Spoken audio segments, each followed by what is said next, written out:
no qual o Banco Central está mencionando, basicamente, no qual o Gabinete AFP Futura vem a executar from day one. Nós temos que percorrer para nós ter, para começar, nós temos que ter, nos zaken goed op orde, nós temos que percorrer para nós ter as finanças públicas bom em ordem, para nós aqui com os compromissos não tá, e nós temos que percorrer para ter para cada cenário mitigation plan.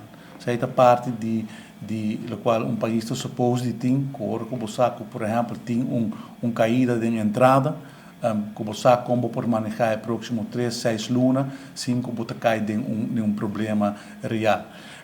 Essa é a parte de estratégia para mitigar risco que o Gabinete AFP Futuro naturalmente tem em place. E outra parte está que o mestre pensa que como país não porque da sostener somente riba e turismo, o mestre percorrer que riba término mais largo também, tem outro pilar, outra entrada e mais estabilidade interna.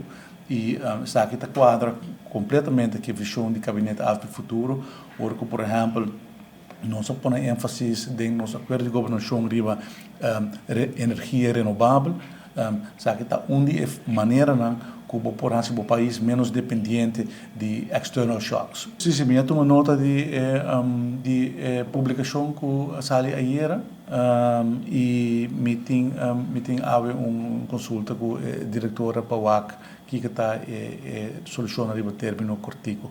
Por mim que sai a publicar me nota na altura que tem a situação aqui andando, pero e também está bem o término cortico uma solução para coisa aqui.